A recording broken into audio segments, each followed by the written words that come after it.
What is up, Watch fam? I am Christian from Theo and Harris, and today I'm going to be talking to you about rarity in watches, specifically hot horology watches, and whether or not it actually ever matters.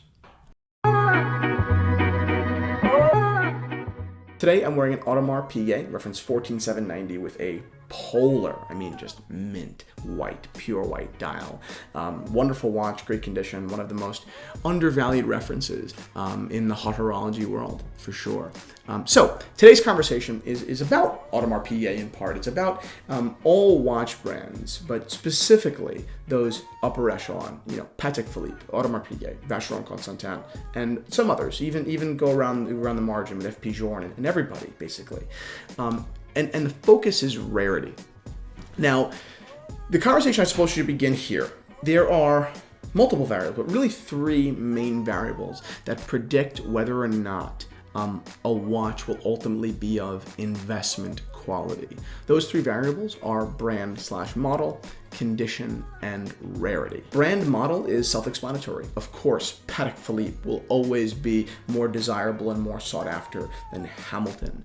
Condition is another fairly objective or well agreed upon area with standards. Has a watch been polished? Is the dial damaged? Is it original? Things like that.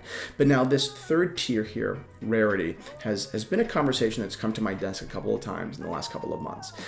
Rarity is something that has always been considered very strongly, but in the last couple of years, with the incredible action at auctions, for instance, Phillips, namely, rarity has been this word that people have been hunting.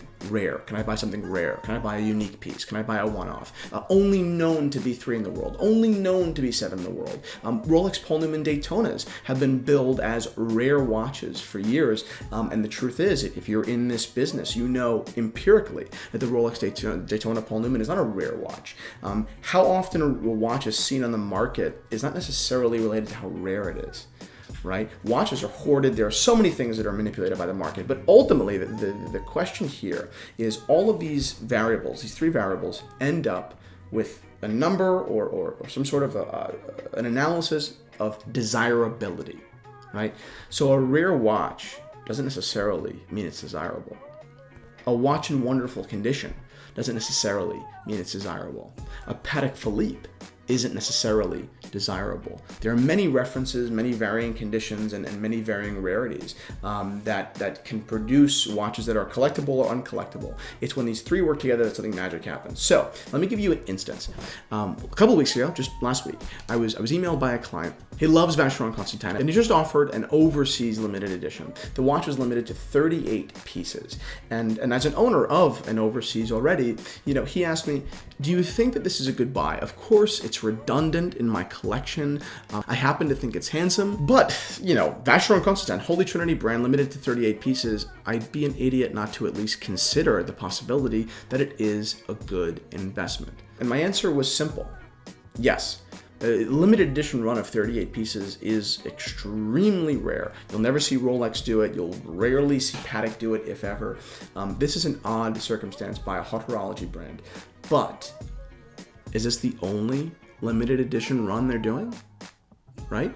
Hublot, for instance, has 8,000 limited editions, each of 20 pieces, 40 pieces, 30 pieces, 10 pieces. Ultimately, does it matter?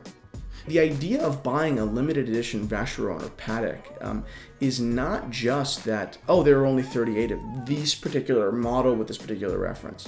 Not always. The larger idea, the idea that is more mass market is, no, Vacheron Constantin only made 400 unique pieces this year. 38 of them were of this reference or of this kind of configuration, and I own one. But if the watch brand itself, if their major marketing play is to make unique pieces or limited edition pieces, then it's watered down. The collectability is diluted. The entire market becomes kind of false and misleading.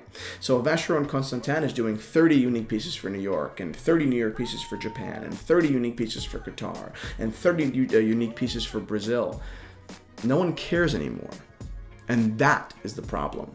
Because Vacheron Constantin knows quite well that there is a bit of deception going on, that they are cashing in on this trend of rarity. Now that being said, and I'll close out here, Rarity isn't a trend. Rarity will always be a major factor when it comes to collecting watches or paintings or cars or anything. But it's not the only factor. A crappy Patek's a crappy Patek. You know, a $24.99 in bad condition is a $24.99 in bad condition. Remember the 3 tiers? Thank you guys so much for watching. If you love watches, then subscribe to the channel and check out the Theo and Harris Watch Shop. See you all soon.